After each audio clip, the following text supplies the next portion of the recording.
Rift, but we've seen a few matchups against that Corki does not like. We've seen Kai'Sa being brought to the mid lane and Academy for that style of Yasui. And it's a Sejuani locked in, keeping it a big for Amazing. He can get the ganks in early and get a fight on if he wants to. I like it. I think that's a very strong pick for Amazing. Probably his best jungler. It is his most picked. It's also something 100 Thieves has picked up 4 of their 7 wins on. You could potentially argue that it would have been worthy of a ban for CLG, but they are not that worried about it. In a Tahm Kench game for Biofrost. The Frost Kench, who would have thought? Definitely knows the outs or ins and outs of that champion, pushing it to the limits. Wiggily has the ability to go all in now. If they lock in the Jarvan, a smile on his face. You know, it's going to be a pretty good game. Both junglers, Sejuani and Jarvan, in their wheelhouses, so we should get great play out of that. I would not rule out a Sona Tahm lane from CounterLogic Gaming. Even though the Sona priority has dropped a huge amount, the last time they played Tahm Kench was the first time they won with Tahm Kench, and was also with Sona. That was their win against Cloud9, actually. But against a Pyke, maybe a little bit less willing to go for it, and it's an early Pyke lock, but Aphromoo definitely looking to take some control of this game, unless that's a AD Pyke that they put with the support. That's still possible. Could be. Nope. And it's not. It is now no longer possible. There you go. I like this, though. Aphromoo had a bit of a rough game yesterday, not really respecting ranges or kind of the situation of a play, so now he gets to go in and make a point of what he wants to do. You're right, Jatt. The Sona does get locked in. I kind of have like a sigh on that because it isn't the game we got last game. Hey, who knows? Maybe they go crazy and they play music all bot lane long, so we can hear that grand crescendo playing out. But Tahm Kench Sona will see that pretty safe down there for the side of CounterLogic Gaming, especially on the red side. So they'll just be taking the ricochets of Sivir to start off. Second phase of bans, what will be the priority for 100 Thieves? They can still look at that mid lane and PowerOfEvil or Ruin, who's done a lot of work for CLG. I think this puts 100 Thieves in quite a predicament because you would want to ban Corki, because Corki is the mid laner that PowerOfEvil is probably going to pick right away. But 100 Thieves also wants to play Corki because they have Ryu. So are they willing to risk PoE not playing Corki because Ryu has 7 games on it? His next most played is Victor at 2. That's why they banned the Azir, right? They're like, hey, you don't want that. We've taken the combo out. But putting a marksman mid when you have the Sona Tahm is one of the best things you can do. Sivir mid. So CLG putting 100 Thieves in some tight binds. Definitely taking their time. The Aurelia Aatrox are taken away from FakeGod. They do it. They ban the Corki. Yeah. They had to do it. It's too big of a risk. It's too obvious of a pick for CLG if it's left open. But yeah, that pushes Ryu's champion pool down quite a bit. Such a good pick too. Even if for laning you get the Corki in the side, you have Sona to sustain the team while you have the 4-1, or even if you split it more depending on what goes top. How do CLG do it? They're always good at the 1-3-1, so we may find something to that coming to fruition, but it's the Kennen getting locked in for Ruin in the top lane. Love seeing that champion, especially from Ruin. Yeah, actually fairly likely we get one of the full-on hit Kennens as well, with the tweaks to some of his scaling to be a little bit less good early and a little bit better late as far as auto-attack growth. We've seen an uptick in the number of AD Kennens in pro play. That's a very interesting Akali pick as well. Akali's been seeing a little bit of a success, some success cases recently in the LCS with Huni, and then we saw a very strong game from Dokler just now. It's kind of a flex at the end when you want to, not so much now as their last 2 picks, so you know where they're going at 20 seconds. But yeah, the Akali has been great. You have a potential. I think you feel like it has that comeback potential. You find the kills. We've seen Bjerg do it, but man, you got to be going at 1,000% if you're going to play like that. Gangplank is locked in for FakeGod. On that top side, looks like Ryu could be getting crazy on the Akali in the mid lane. And now we have something here for the Zillion, possibly. Definitely some awesome Zillions here in the LCS along the way of Jensen, Bjerg. Zazel's got a pretty sick Zillion. And what do we have? A LeBlanc coming in? I feel like that assassination versus assassination gives both teams that potential to just wow you, and it will be locked in. The LB versus Akali in the mid lane. This should be great. Yeah, I mean, I do feel like CLG is picking 4 lanes in this game. The LeBlanc against the Akali now, if you land your chains, it will reveal Akali in Shroud because it's no longer that, what was it, obscurity mechanic, and now it's just invisibility like everything else. So Kennen also going to look to push in, and I've heard a lot of different opinions on Sona Tahm Kench. I think in a straight 2v2, it's fine. It's just still on average, the Sona Tahm Kench lane does fall behind on gold, but that's often because teams crash ganks bottom lane, and I think that's what 100 Thieves is going to look to do. They have the GP top lane, he can arrive without actually going there with the teleport, and then Sej Akali are well positioned to go there as well, so bottom lane could be a battlefield here in this matchup. I am excited. You got the 2 Bilgewater guys down here in Tahm Kench and Pyke. Looks like they're going to get pretty dirty. I just see these guys leaving the house in the morning, and they both walk out the front door and look over at each other like, yeah, I'll see you later in the bot lane. It's going to be great. Pyke and Tahm Kench with Biofrost and Aphromoo down there. Bang gets Sivir, and we will have Sona on the other side for Stixxay. So we'll wait to see if they do get that jungle attention. We are going to have Amazing on the Sejuani and Wiggily on the Jarvan. So definite engages coming from these 2. And we'll have to see how it plays out. Your solo lanes are going to be that LB versus Akali in mid of PowerOfEvil and Ryu. Ryu taking the Akali, and we'll see if he can put that pressure down for 100 Thieves to keep them alive. And you got Gangplank versus that Kennen in the top. FakeGod's Gangplank versus the ruined Kennen. We are on the rifts, and we're going to see if CLG can push themselves forward to find that buy, or if it's 100 Thieves that can keep themselves alive. Yeah, I am very curious to see how aggressively the CLG solo lanes are able to play in this game. They essentially have stronger lane matchups in both lanes, even if the GP was picked into the Kennen. Expect Ruin to have a lot of early push priority there. Everybody's got ants in their pants here, week 9, day 2. Just doing the dances everywhere. It's good. Keep moving.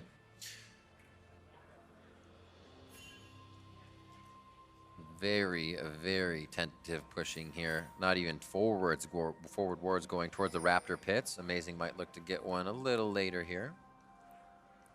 Yeah, 100 Thieves has not had good early games by and large, but as far as the overall game sense, they're quite good. Yep. So when I look at gold graphs through every game, 100 Thieves actually looks like one of the most consistent teams in terms of being able to see if they will win or not around 15 minutes. If they're winning, they're almost certainly going to close it out. And if they're losing, they're somewhat likely but not very likely to come back. CLG ended up being a little bit more variant, which I think does speak to kind of the styles the teams are playing. CLG is just playing for lanes. Sometimes their compositions don't necessarily have that Exodia type, whoa, we turned on, so it worked. Everybody's ready. Yeah, whereas I think 100 Thieves is actually a little bit different, where they say, okay, let's pick scaling, let's make sure we have a good team fight, let's make sure we can get mid-priority late game, let's make sure we have good Baron control. So if they can get out of the early game with all those conditions met, usually they're in a pretty good position to win. And here, if GP gets late game, if Sej has the initiations, they'll have the Sivir coming in with Pyke engage.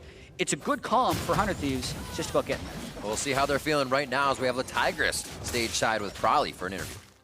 Well, speaking about the comp, I did ask Probably specifically about the mid lane matchup, and he feels confident in this matchup considering that POV seems to particularly do well on the control mages, so hopefully being able to shut down PowerOfEvil right off the bat.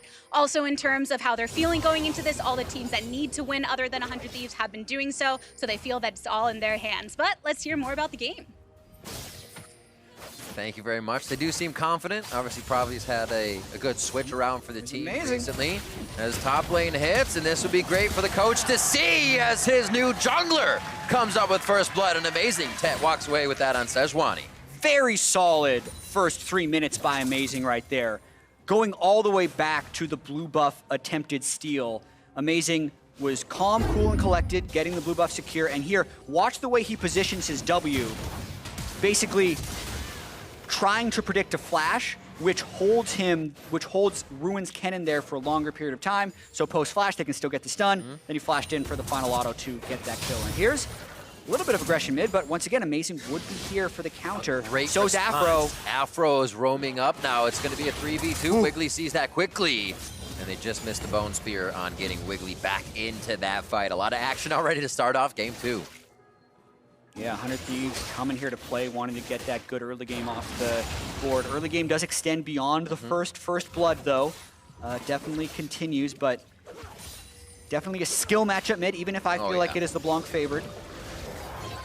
Remember a stat a few weeks ago, we got 400 Thieves, all of their pre-15-minute kills, not all, sorry, about 60% of them come from this bot lane. I'm sure that's changed since, it's been a few weeks, but that's awesome to see that they're heading top, kind of switching up the way that they play it. Yeah, catching Ruin off guard there, flash and teleport down now, so give FakeGod a little bit of love to start, and he's going to be using that accordingly. Yeah. Flash for nothing, able to still be sitting on his potions. FakeGod no longer getting pressured. That's a very comfortable place for GP to move up towards 6, and that doesn't mean that Amazing can't put attention towards bottom side now. He's going to walk through ward and hope to get at least a flash. That might be a nice Devour, but how far out? Devour flash. Oh, one flash. He actually doesn't go that far. Okay. It was not. I apologize. It was not a flash. Might him down. Yeah, difficult to gank that Tahm Kench. Got a movement there. Yeah, they actually save heal as well. It pushes them off the wave. They'll definitely cut into Stixxay's mana pool a little bit, but Thieves would have hoped for a little bit more there, but still gets the wave pressure. Good pressure onto Ryu. Again, Amazing. Back and forth. Quick distortion out. As everybody's getting a little bit of love here from Amazing. Back and forth, staying omnipresent on the map. First Blood is keeping him ahead as well, so he can do these things. A little ping pong with Stixxay as he gets thrown back and forth here with Devour and Bone Spear. Yeah, we'll have to keep track of how close Stixxay is to converting that support item. Only 174 gold earned so far. He's got to get that up to a completed Frostfang so he can start CSing for the Sona Tahm Kench. But overall, their CS actually is fine when you add up the Sona Tahm Kench, keeping the gold close. If you sum the two, 3,000 versus 3,000 in the bot lane. Looks good.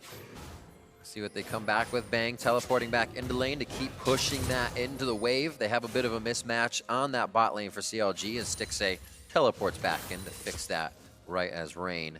And we will have the Executioners calling nice and fast, making sure they can't get too many heals and safety plays on that bot red side now from CLG. Just about 6 minutes in, a little bit of jungler knowledge going back and forth as they are now privy to where each other are. Turret shot for FakeGod.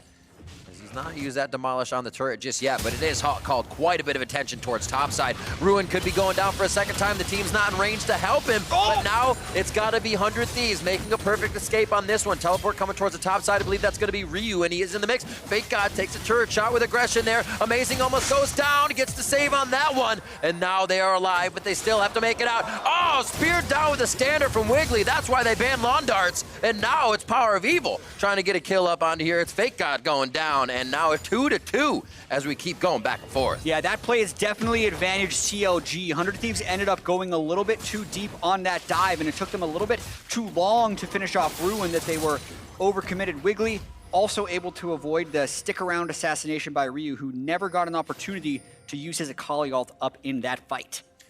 Absolutely crazy. Everybody's kind of leaving lane. Not too much of a CS discrepancy here as well. Ryu doesn't get turned about with that. He's not able to get an assist either, so he's just there. We'll see this party one more time on the top side, all in favor of Ruin. Yeah, FakeGod got him very low, but ended up having to flash back away from Wiggily, which leaves Amazing in here. And actually, FakeGod taking that one turret shot as he walked through, very unfortunate for him because that puts him a little bit more in execute range. Nice lawn dart by Wiggily at the end, and just a clean execute for PoE's LeBlanc. One kill. He'd love to get going a little bit more here so he can assassinate that back line. It might be tough. Hard to find Akali with that. Yes, true sight is given to you now through your chain, but the other members of the team are not going to pop so easily with your LeBlanc. Big fight towards the bot. Bang in a bad spot here, but they are now inside, tracked by Aphromoo. That's the Devour they needed. Glacial Prison comes out. Stixxay's going to flash forward. Biofrost now left out to dry. and he is going to get taken down quick by 100 Thieves. That's a kill for Ryu. Now that roaming pays off for him. Yeah, and that's the crash bot lane you want to do against a Sona Tahm Kench. If you can actually get an advantage in that lane, it stops the Sona from being able to proc Frostfang and will delay the gold generation of that build. Ooh. So they pull off the dragon, but potentially worth it because of the delay they put in that bottom lane and the kill they picked up. So you're going to get that teleport basically out of Biofrost anyways, whether it's to that second tier or the first. Unsealed Spellbook change as now we go back to Drake. Quick hit onto the Scuttle. Nicely done. So now they don't have to get it right now, but they have vision of what's going on. 100 Thieves with a nice pace here against Counterlogic Gaming in a very necessary game. Yeah, attention up towards FakeGod has been in control of that lane ever since Amazing's early game gank. It's important that once you are put ahead by your jungler, you're able to make that gank worth it, and it's not just an aberration of some early game gold that doesn't go anywhere. However, the Ocean Drake actually becomes a bit of a meme for CLG. PowerOfEvil loves getting early game Ocean Drake. He thinks it just makes his lane amazing, which it does. But watching this one more time, everyone commits for the Tahm Kench. Ryu, though, unable to actually get that kill. I think 100 Thieves, if they're going to commit that many ultimates and flashes and delay the Ocean Drake, would have wanted to pick up 2 or be able to choose the pressure for the Ocean Drake later. So if you sum up everything, I think CLG getting killed once for Ocean Drake, especially with Sona and the mana concerns you run into on that champ, makes it worth it for CLG. Looking for a second plate here, but it doesn't look like they have the waves. Got to watch that ricochet. They'll draw aggro from the turret. Bang knows his distance. And we were talking about this before. You said FakeGod pushing that lead. It becomes really hard for Kennen at all if you start to fall behind. Your health bar just gets depleted by parlays or whoever else you're in lane with. You really only trade if you have your electric surge to get back, or rush, I should say, to get to safety. He has teleport up and a big wave to clean up here, so things are looking good for the time being for Ruin. May not get too much attention from Wiggily as they're focusing on the other side of the map. 1 kill for Wiggily, 1 kill for PowerOfEvil. I'm sure they'd love to get those two going even more, as Wiggily has been such a force to get these fights started. Confidence for CLG. Rift Herald is going to be traded over for 100 Thieves now, as they did not get that Ocean Drake, but they may find some plates now. Yeah, they'll have plenty of time to try and find a good use for this Rift Herald charge. It'll be interesting to see if Amazing tries to use it in his soul lane or take down those 3 remaining plates bot lane to also get first turret, since they have been able to keep CLG's bottom lane starved of summoner spells. There is a lot of threat towards that bottom side if they choose to use it. This is great to see. Get Ruin a little bit more gold. I figure Wiggily would be towards the bot side of the map, but when you have a big AoE ultimate, you can definitely take down your opponent with that CC. It's going to be hard on FakeGod with his grasp and his oranges. They make everything K, and you can see FakeGod's not buying it. He says, "You're playing different. I can read this." Kind of getting aggressive here. Yeah. It's just because he has a Vamp Scepter, Riv. He's just feeling the power. So angry. Every time he comes out of a lightning rush, he attacks so fast. Nice trade there by PoE to get Electrocute inside the Shroud of Akali. Oh, he wants to back, but they're pinging FakeGod. He's like, please don't leave.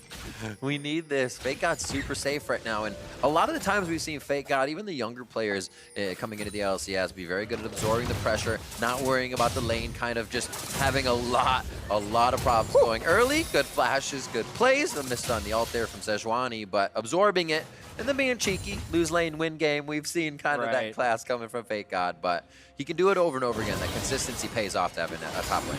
Yeah, FakeGod built in the memes, understands how to utilize them to his full potential. True. But does need to hold on to this lane, right? They killed Ruin twice, and now Ruin is actually starting to get some pressure in this lane back. HCS. FakeGod was respecting the gank, and that's usually the position the team puts him in. Now that his ultimate is back up, I do really want to see 100 Thieves make a play in the bottom lane. Go for the kill. The summoner spells aren't quite back up for COD's bottom lane. They get a kill, they can crash 1, maybe 2 turrets. The time is now. They have 30 seconds to make this gank work if they still want to get the plate gold. Absolutely. Rift Herald is there, and it looks like they are headed for it, chat. They're going to put this off in the distance, so they know it's going to be coming up. Absolutely. They have the word there. Okay. There's a good eye on that. And I don't know how much rotation you get. Wiggly's still about 5 seconds out from the turret, so pressure's going to be there with a minion wave. And definite plate cash in. Not sure if it's going to be a full turret, though, with CLG's movement. CLG might look to fight this. Ruin has teleport. If 100 stick around... All right, maybe not. The threat is there, though, which keeps the turret alive.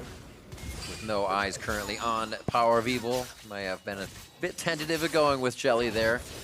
And it looks like they'll be able to grab the turret, though. No pressure towards top to make sure that's a trade. And first turret here to 100 Thieves, so they can set pace on where to go next. Yeah, so keeping themselves in the game. In the league. Up until 14 minutes, they get the final plate as well. Do have to worry about Sona, though. Stixxay did just turn on as far as getting his warding item online. He can now start CSing to work towards a high-income Sona. I think you're happy here as CLG that you didn't die in the 3 ganks that were flashes, devours, and you having to get out of 100 Thieves' grip. So great job there. Clone pull. Now back to wards. Aphromoo maybe still looking for plays here. Biofrost was expecting it. He said, Aphromoo may come over the wall and go back for you, so I will stop that. And make sure he can't dive under and get a sneaky engage as well. Everybody's starting to focus on mid. Even with the 1 turret down, they just want to make sure they're okay.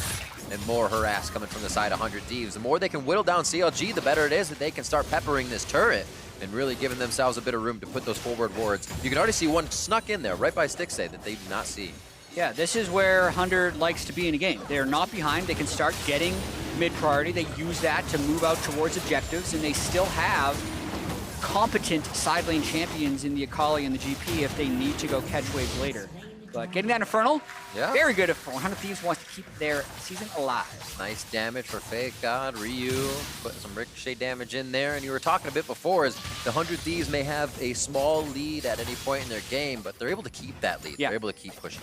Yeah, this would give them a fairly high win probability based off of their history this split and how generally good they are in the mid to late game. But also, they're up against CLG, who is a very good team. If CLG wins this, they lock themselves a playoff bye and keep the possibility of first place alive. If CLG loses this game, then we'll see a tiebreaker for that playoff bye between CLG and C9. So lots of exciting League of Legends left. Absolutely. So many new faces all around, too. You look at the CLG team, and you have Stixxay and Biofrost that are now the longest standing members.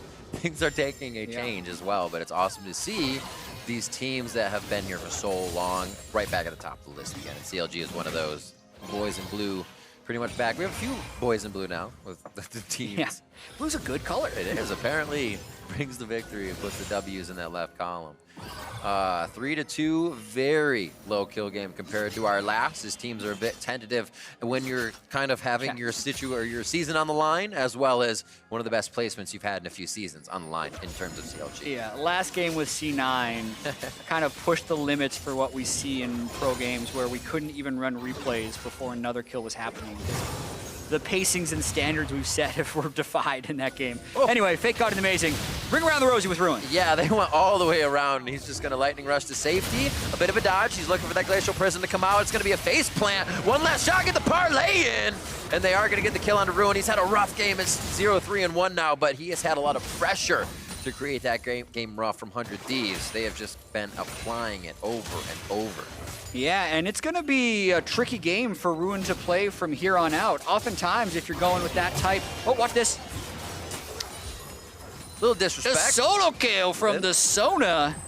Former laning partners, Stixxay and Aphromoo. Some days support's not so easy, man. Oh, look out. Whoa, there's the Devour coming up. Ryu could go for the perfect execution. What a Sanyas. Is it going to be enough? Ryu takes another shot. Biofrost takes him down, and 100 Thieves reach way too far. Several outplays by CLG, Stixxay and Biofrost in particular to keep him alive here. And they're just going to try and play this one forward. It's cascading, Jatt. That's what happens. You lose a little bit of ground, and any position you're in at that point becomes very dangerous. That was cross-map plays, and 3 members of 100 Thieves have gone down. Yeah, gold now straight even after Ruin fell in that top lane. Still going to be difficult for Kennen to get back into the game because oftentimes the Blade of the Ruin King Kennen needs to have an advantage in order to push an advantage since he's not a great team fighting champion. But man, the failed dive twice on Stixxay, doubling down on this one. So let's watch how it happens at first. It looks like Aphro gets in turret range, misses the hook, immediately ulted by Stixxay. So over-aggression there. Weird flex, for bro. sure. If he lands the hook, they kill Stixxay. But then here was the bigger outplay. So it's dodging out of the first Akali damage and then stopwatching the R as well, locking him down in turret right at the end. That really gets Sona off the ground. A lot of it too would have just been going in for your own life, because maybe he gets the perfect execution and runs to the bot side, but then you still have to come out through CLG's jungle. Very, very aggressive, but well played by CLG. You know, 100 Thieves obviously had an idea going in there, and it was thwarted. Coming up close to 20 minutes, that means we are going to have Baron tempting both teams, as it is still looking for a second turret to go down here to break open the map, get those wards forward, and now Amazing is going to be looking to do that on the top side with Ryu, but it turns into a fight, and the pressure is going to increase. Ruin joins the fight, now gets a first slicing Maelstrom off into this game, but he's going to go down to the hands of FakeGod, and that's the kill going over to PowerOfEvil as they quickly trade 1 for 1. Yeah, gotta pay attention to burst thresholds in this game. PoE getting up to 2 kills now and having full magic pen would have the potential to start running away with things. As far as the kill trades there, with Ruin already being so far behind, they'll probably take that. But FakeGod as well, if he gets to a point where he can 1v2 comfortably, that'll be strong. Definitely a new one here for 100 Thieves, with most of their gold investment being in the GP early. 7,500 gold on the GP right now, the richest player in the game. This Infernal Drake will be critical. There's no GP on Ryu, so CLG can actually get this unless Amazing tries to steal. Amazing's gonna blast cone in, try and smite, and then try and dash. Make it happen. These are always so spicy. Also I love these barrels. plays. Amazing in. Ooh. Amazing out. Could be. They're still going to try to get a bit of a fight here. FakeGod's pincering from the right side. Teleport now coming in from Bang. On the hunt goes in. That's going to give everybody a little bit of speed now on the heels of CLG. They cannot get a priority target. Biofrost is easily able to break that CC and get himself to safety. Infernal Drake, very important in a LeBlanc game, especially when you don't have people who can easily build magic resist. So really big pickup there by Wiggily with a strong smite. But 100 Thieves also trying to get map pressure off of this one. Yeah. Since PowerOfEvil also went topside to match Ryu earlier, 100 was able to get map pressure, and they do take the turret. So good job by them to at least get something back. They're kind of working around CLG as well as being able to take their structures. They'll take the fight if it comes on the side of 103 Thieves, but CLG isn't really able to find who they need on the backside, and the teleports of 100 coming in. Too strong right now. Big items coming up here. Core item for Bang, another BF sword on top of that to make sure it hurts a little bit more as the ricochets are going through. And we are seeing Stixxay now start to get a little bit built up. The CLG finally have a bit of that beat to their own time as they go mid lane, but it's a cannon barrage coming down. Aphromoo gets PowerOfEvil, but a quick distortion back to safety as things don't seem to be going in CLG's favor here. They have to second guess a lot of what they're doing because of 100 Thieves' advantage. Yeah, the battle for mid lane. Right? Really important right here. And if, even though Ruin's 0-4, he's still keeping up the pressure. Haven't seen them actually fight between FakeGod and Ruin. It's also because PowerOfEvil was shadowing right there, so actually smart for FakeGod to not try and go for Ruin. Realized LeBlanc was missing on the map, most likely. Good eyes. Wiggily feels like he'll be safe, being able to get out with a good amount of crowd control and trickery from J4. And looking at that bot lane, we were mentioning FakeGod earlier and how he's been able to absorb pressure and do a lot. That's the same thing Ruin had to do this game. So you're getting a look at kind of what I was talking about on a player that's able to absorb but still provide for the team on the other side of the map. And we'll see if Ruin can stick to that lane and keep creating the pressure that calls FakeGod over. Unfortunately, FakeGod can ult the other side of the map. So that's the part that really has to be closed and played without discrepancy for Ruin. Hunter's going to try and make a play here. They know they weren't seen with the sweep. Oh boy, clear that wave as fast as possible. PowerOfEvil, as long as you can do damage with everybody. Nice Abyssal Voyage in to the crescendo. It's the 1-2 punch. Who's got the uppercut? And it's Stixxay. Just the timing there of Biofrost to come in with the now upgraded Tahm Kench ultimate at level 11. So longer range, able to close distance and shut down side lane plays by 100 Thieves. And look how the CLG kills are going across the map. A little hit on the PowerOfEvil. Should be able to just mimic himself out of this one. May not even. He'll hold alt. But 202, Wiggily 202, PowerOfEvil 203, Stixxay. Definitely the people you want to be quite big. If Ruin can stay safe, he doesn't need a bunch of resources right now. There's going to be mid turret going down. A flag and drag misses, which may make that a tentative engage. But it's going to be an ult for a just flag and drag, which feels pretty good for CLG. Yeah, 100 Thieves not on the same page these last 45 seconds or so. GP and Sej ult burned for no payoff. Looked like in the top lane, Amazing thought Ryu would go in on the ultimate. He was too far away in the brush, and then the GP ultimate coming in after the turret had already fallen.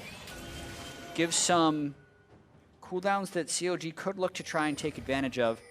They're all going to reset here, which is probably safe, but let's watch this dive one more time. Amazing does stop the LeBlanc W with his Q, but Aphromoo ends up getting caught by a well-placed ult from Stixxay, which lines up the ethereal chains from PoE's LeBlanc. A lot of follow-up here, kind of hit confirm, if you will, if something tags you, that tongue, the slows, or a chain. You're definitely getting locked up for a little bit of time. There's not much safety on the side of 100 Thieves. That's the Devour.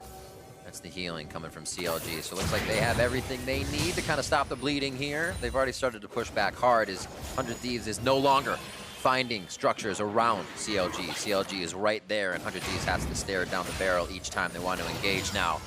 Close damage there as Ruin is joining the team a little bit more. He'll have to do some janitorial duty to FakeGod's lane in just a moment, but this is the time of the game when I think anything can happen for a team. You're spread out, you're looking for wards, and the mistakes can really start to come in. Yep, and you have to choose between Mountain Drake and Baron control. Neither team can kill Baron extremely quickly.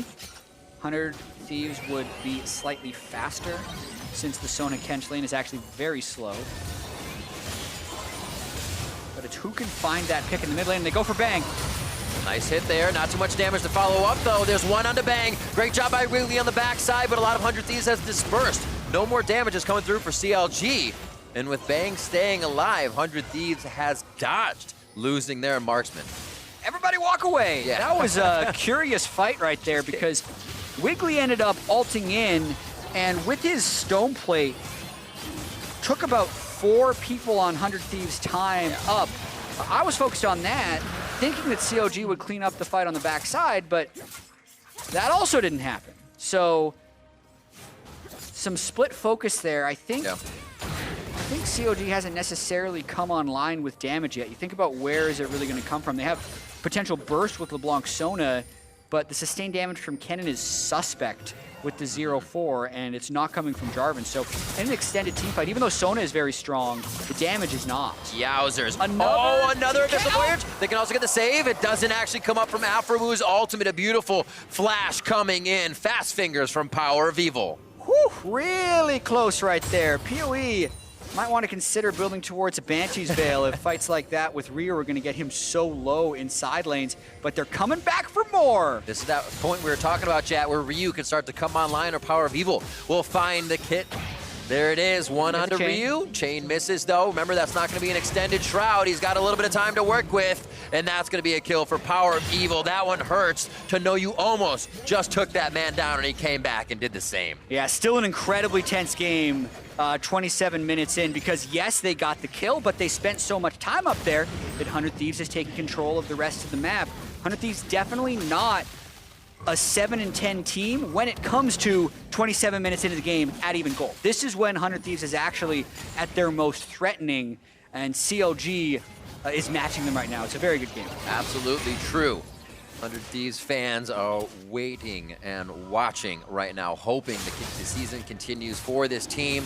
Amazing being able to come in and do amazing things. The coaching staff as well, sorting out the academy to LCS roster to find wins on both sides. Everything is looking up for 100 Thieves here, and it is now their chance to keep it going. 3 minutes until a Mountain Drake comes up.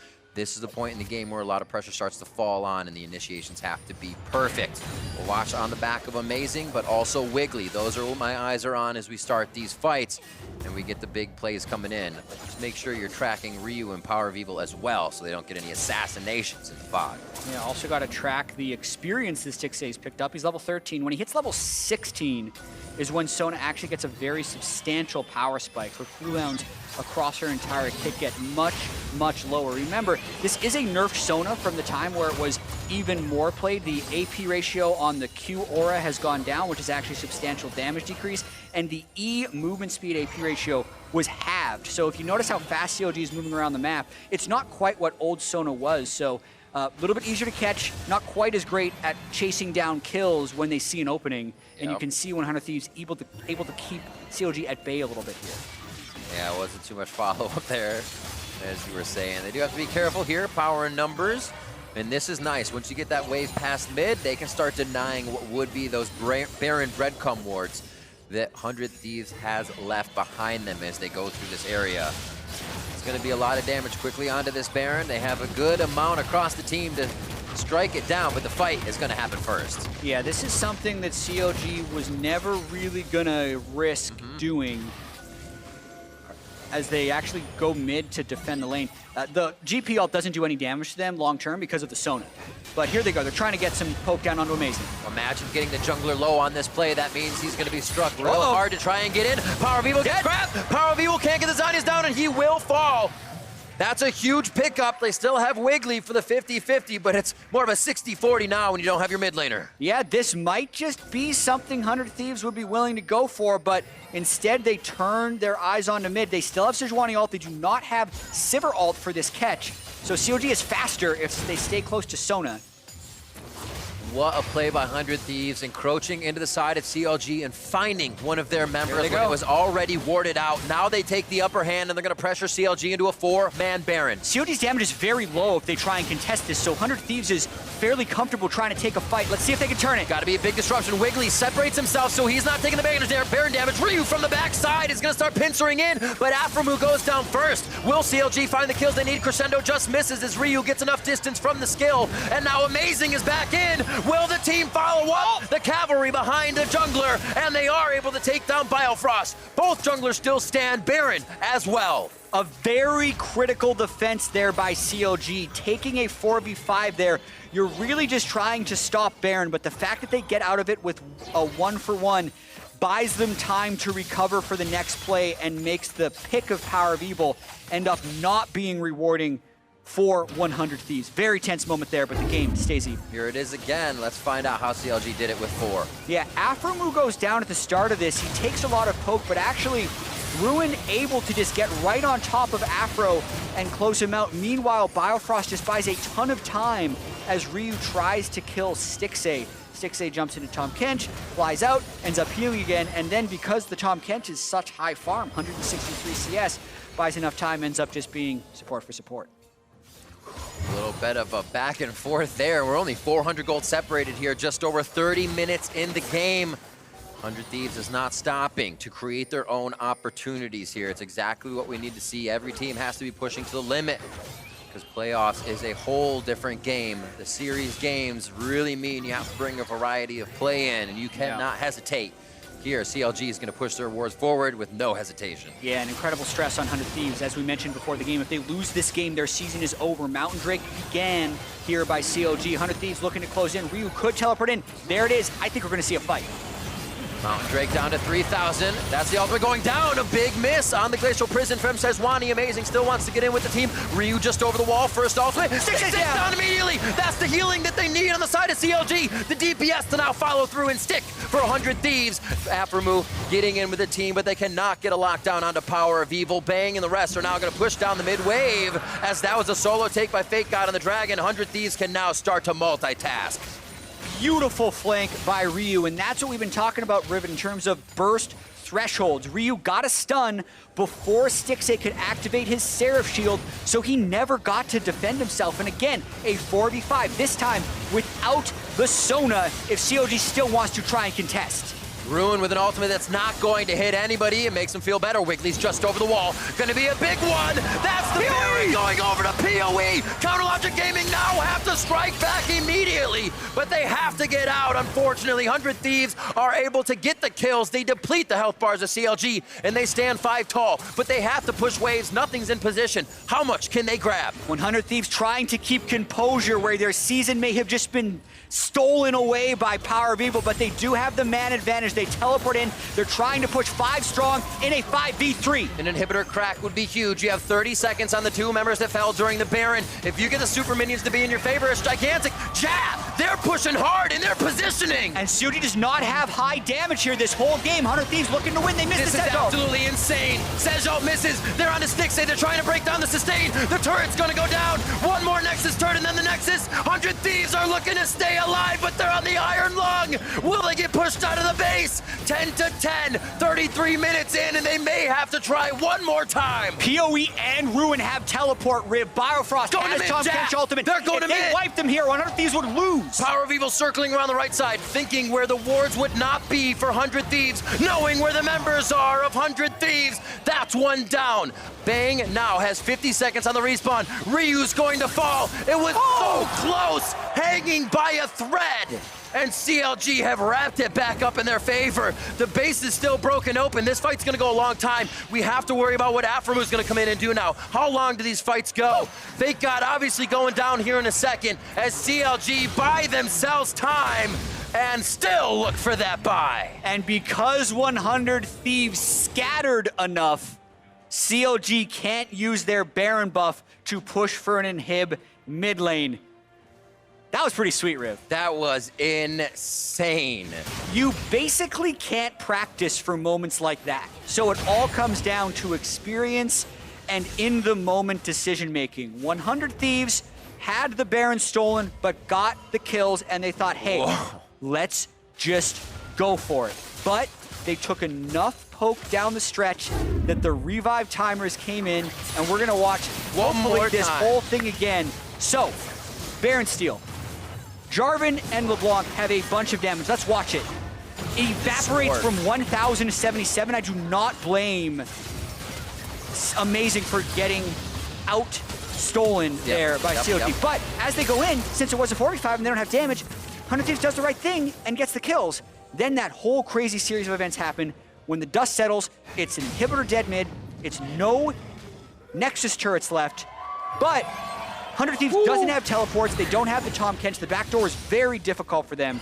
And CLG is just grouping up around that Sona, who is starting to reach the power spike of level 16. But it might not matter with how much damage Ryu is doing. If he keeps getting on Stixxay, that could be the game decider. Absolutely. He keeps finding ways to the backside. You can see on the bottom right-hand corner of your screen, 2.5 minutes until that inhib comes back up. That gates a bit of what CLG wants to do so nobody squeaks by. I don't think we are going to get 100 Thieves backdoor. The Tahm Kench is in the hands of CLG. But it is a bit of a pause button here they have to work with. They've taken the time to ward up the jungle, but what a knife's edge the game is now balanced on here. CLG, just a moment ago, was mid-mid basically with 100 Thieves. Now their base is completely open. Yeah, it's kind of using this Baron buff to wait for their inhibitor to respawn and then start playing around the Elder Drake. But CLG not able to get deep vision, which is really what they need because the flanks have been what wins it. Crazy. For 100 Thieves. This first Akali of the split for Ryu has been coming in so clutch. Even though he's just 3-4-2, 2 of those kills that he got on a Stixxay have been game changers. And he doesn't really have any assassins down the line anyways for what has been played this split. We know he has an assassin's repertoire. You know, there's Zed in there maybe for some few plays we remember historically, but it's great to see Ryu back on one of these Infamous Zed. Infamous Zed, yes. That Ryu is able to get back into the assassination form, and you see him creating his own plays here that are completely helping the team stay on top.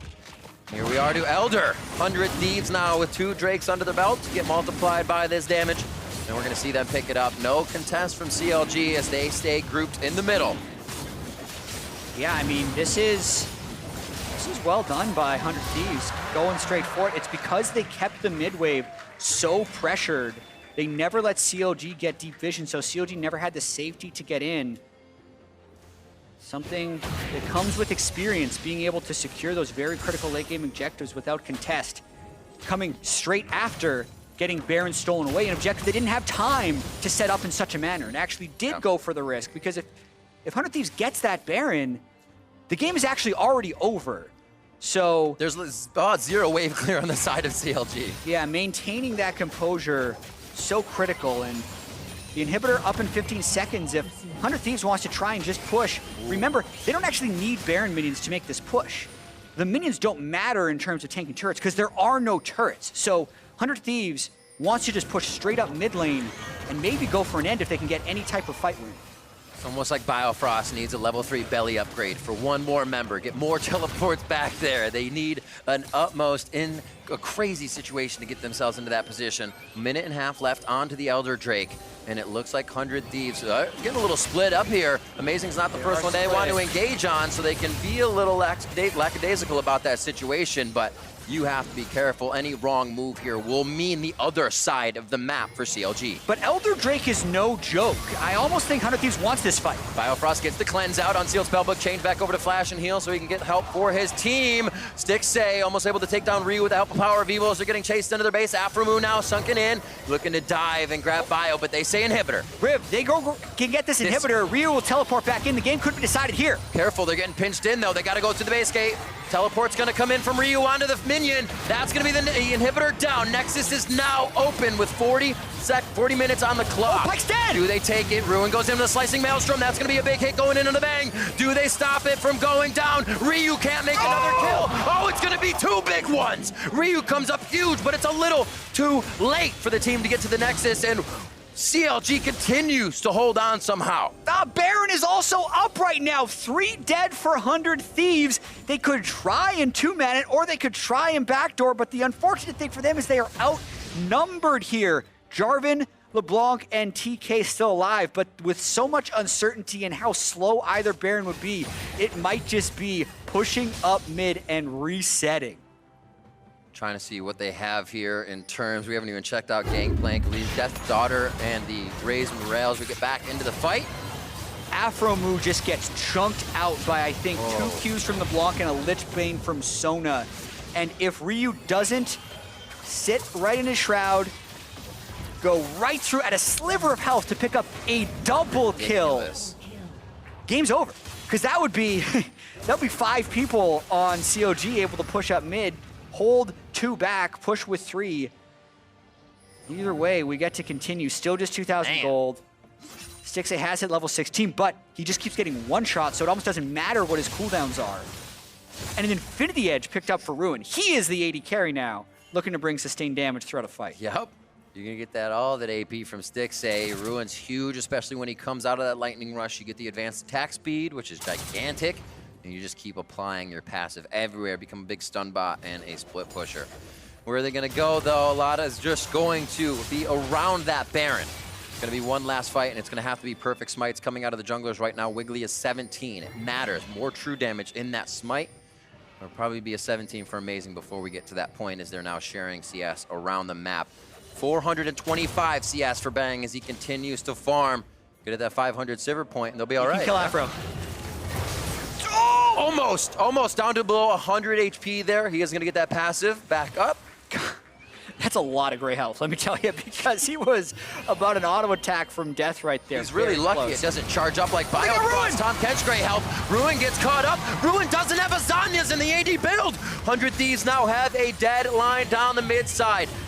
Will he be able to get it? Nice crescendo going over to Bang. Bang gets a quick silver sash from his Mercurial Scimitar. Wiggly's in a bad spot. 100 Thieves are closing in on the game. This looks like the one they need to get to the Nexus turret, but Bang's gonna take one more shot. Keeps himself alive. Beautifully done.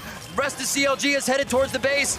Chronologic Gaming has a buy in their eyes, but 100 Thieves has a season staying alive right behind him as they're going for the Nexus quite soon. Gotta keep these members alive. It is 3v5. 100 just have to take it slow to keep their season alive. PoE wants to kill. He missed the distortion, didn't follow up with the chain damage, and now he's going to be tagged on. They found him. That's a kill going over to Aphromoo. 100 Thieves doing what many thought could not be done. They are going to get one kill into Stixxay as he comes out of Zanya's. 100 Thieves are staying very much alive in the summer split of the LCS, and they take down Counterlogic Gaming. With their backs completely against the wall, 100 Thieves pulls it back to keep their season alive. And it feels better as well for the Thieves, for the fans, that it wasn't their Nexus that went down first. It was Thieves in command from mid-game on. A bit of a here and there, but you might get that when you try to end the game on that split-second decision. Still, they find their way back to home plate, and what a play. They can breathe a sigh of relief for 100 Thieves. Yeah, and such a back-and-forth game. Pick or be picked. Just that last sequence, PoE taking Aphromoo down to what felt like sub 100 health, Aphro getting away. 10 seconds later, they get the pick onto Rune, and at that moment, CLG kind of knew, well, it's going to be 5v4. We got to go for something. We got to get a pick right away. 100 Thieves, though, with so many really difficult map-based decisions, getting Baron stolen away, securing Elder, all these super close things. Anything going a little bit more wrong for 100 Thieves means their season is over. Now it's still alive, and it also means the buy chance for C9 is alive. Yes. CLG didn't secure it there, so we're going to have that tiebreaker at the end of the day as well. Absolutely, and looking at that, I love what you said during the game was that the players don't get the chance to play in that scenario a lot. So everything you're seeing is just thought of in the moment, right? You don't practice those games that long, those fights. Yeah. You are on the edge of your seat the whole time. And that's where experience does come in clutch. Aphromoo and 100 Thieves have usually won in those situations. Even if it looks really close every time, they come out on top once again. Absolutely. So right now, we're going to send it down to the Tigress, who is ready with the victorious support. I gotta say, my heart is pumping. I'm sure everyone in the audience. But nonetheless, you seem as calm, cool, and collected as ever. And really around that Baron play where it was looking out of your hands after it got stolen, but bringing it back together. So walk us through what was going on from your head from that point and on. I think this week definitely had to play a lot more aggressive. So you see all of us walking up, dying a lot, trying to push them out. And I think that type of confidence definitely helps us turn around situations such as the Baron you were talking about. So yeah, when we're doing the Baron, I mean, we lost to the Baron, and it was like, oh! And I'm pretty sure it was Aaron who was screaming, just fucking go, and kill these guys. And so we definitely turned it around right there, got 2 kills off that, and their comp really couldn't push down mid and teamfight us too well. I think they picked a LeBlanc for picks and stuff like that, so it was really hard for them to just come into us and take what they wanted. And I know you have commented in the past on the fact that it's really a team collective effort when it comes to comms and making these decisions, but it's still a lot to balance when thinking about the big picture, the fact that this means more tiebreakers, but also taking it one game at a time. So how do you balance that aspect? Well, we're gonna be here for a long time today, see how it goes. Definitely stressful, but definitely just gotta come out swinging like we did this game. And that's the thing, all of the 100 Thieves fans out there, they do have a long day ahead to cheer you on. So any advice for them to keep the energy up with you to help you in these games? Keep streaming, guys, it's great. I'm loving the energy here in the audience, and I'm sure it's the same for everybody watching at home. But to break it on down from that amazing game, let's send it back over to the State Farm Analyst Desk. Thank you. I hear that, La Tigress. We're going to need the energy because 100 Thieves just guaranteed us 3 tiebreakers at the end of the day with the unexpected victory here over Counterlogic Gaming. They freaking did it. 100 Thieves actually found the way to win the game, even with the Baron being stolen. And I think the biggest thing was that the most unusual members of the team were the ones to step up. Ryu had such a phenomenal Akali that kind of overshadowed everything else that the Thieves were doing. Yeah, there was a period of time where you looked at the scoreline and you were surprised that the most impactful player for 100 Thieves was him when he was like 3-4-2. But he was making all the critical plays. The draft itself for me was a big head scratcher on the side of CLG. I think that they kind of just got away from themselves because we've heard them say a lot that they're very lane focused in their drafting priorities. And I think that's kind of what happened here. And you're left with this comp that's all magic damage.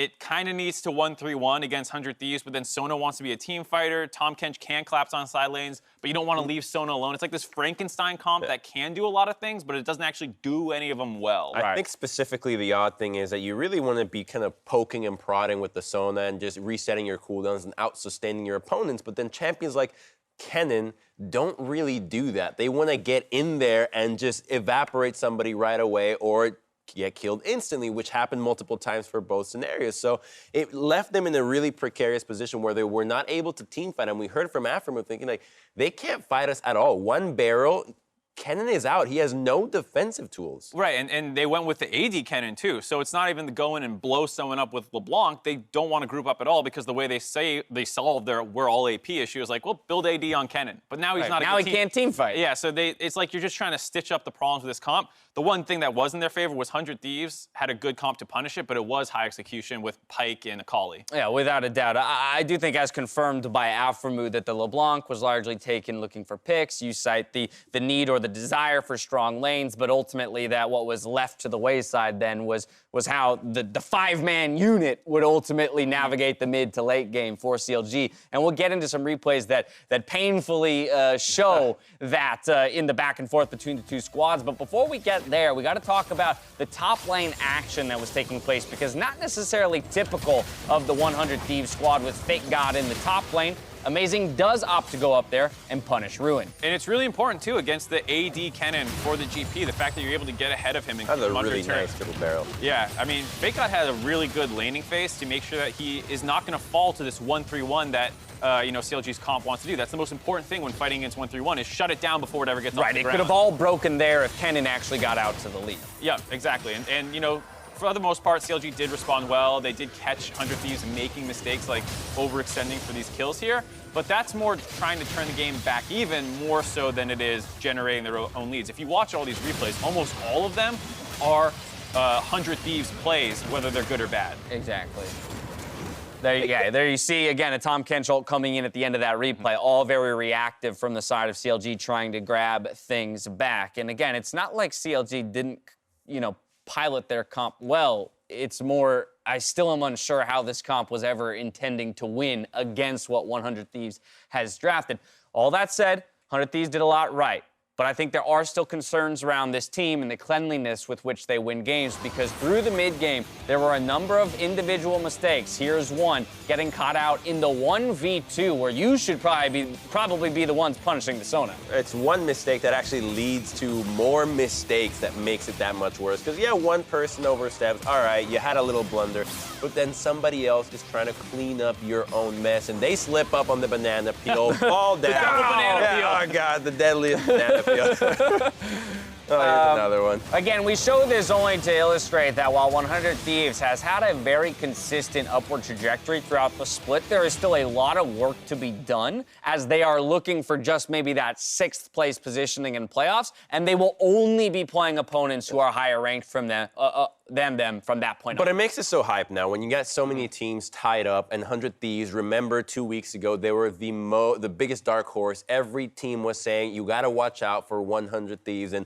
nobody else was really looking at teams like Clutch or Golden Guardians or Optic as potentially struggling in the playoff race. And now we have 4 teams that are looking to actually get in there. That really puts a very different light when we could have a world where Optic and Golden Guardians actually end up missing out. Yeah, end of the day is going to be very exciting. I do want to dive deep into one of the final replays, final moments of the game, if only to illustrate the point you were making, Mark, about the difficulty of navigating these late-game team fights for CLG. And especially Ryu. He had a really good time finding flanks. This time, he actually finds Stixxay. He almost killed him earlier in the fight, this time with no stopwatch available. He does kill him. That sets up the Baron play. But this is, once again, the 100 Thieves problem. Like, Ruin can't do anything there. Yeah, Ruin can't do anything. Here, it's a really nice smite combination. This is actually pretty hard to defend against, comboing the smite with the LeBlanc. Unfortunately, LeBlanc fat fingers the R after taking the W out, ends up back in the pit to die, losing that Baron buff. But that led to the most aggressive 100 Thieves play we've seen all split long. This attempt to end. Yeah, choosing to end against Baroned up minions as well. So I was very surprised to see that they actually got such a strong wind and of confidence from that play, thinking this is our time, and that gave me a lot more to hope for the 100 Thieves team moving into the tiebreakers that we're sure to have. Yeah, exactly. They made mistakes this game, but that did not make them shy to keep trying to make plays. Losing a Baron buff on a smite and then going, we'll still try and end the game is what you want to see for a team fighting their way into playoffs here in Ryu. Like, maybe I can find the back door. Like, they just kept poking and prodding at CLG, who eventually fell apart. And that was the best look for Counterlogic Gaming at the end or in the late game, and it was simply because everything was so disjointed on the side of 100 Thieves. That's where their comp could shine, picking people off individually in different areas. All for naught, though, because after the respawns, 100 Thieves would walk it back down as a team, pick up the Elder Drake, find their fight, and take the win. Here's your standings update, though, as we look towards the postseason. Of course, as we mentioned, we will get 3 tiebreakers at the end of the day. One between Cloud9 and Counterlogic Gaming, and then between, we have options. We have the options. 3-way tie at the end is still to be determined, and so we'll have to see what happens in our 4th game of the day. Right. Optic and 100 Thieves are 100% playing in the tiebreaker. The question is, the loser of the Clutch Gaming versus Golden Guardians will be the 3rd team in the tiebreaker, I believe, and hopefully... It'll only be a 2-game tiebreaker, though, even though it's involving 3 I've been teams. waiting all day for this match, the Clutch versus Golden Guardians, because that one is going to be neck and neck. Because you've seen these teams surge. 100 Thieves thinking that we really need to step up. Clutch thinking the same thing. Golden Guardians disappointed after their loss yesterday. We're going to see these 2 teams really bring out the best of each other. That's Game 4. We got to get through TSM versus Team Liquid next up in Game 3. We'll see who comes out on top after this.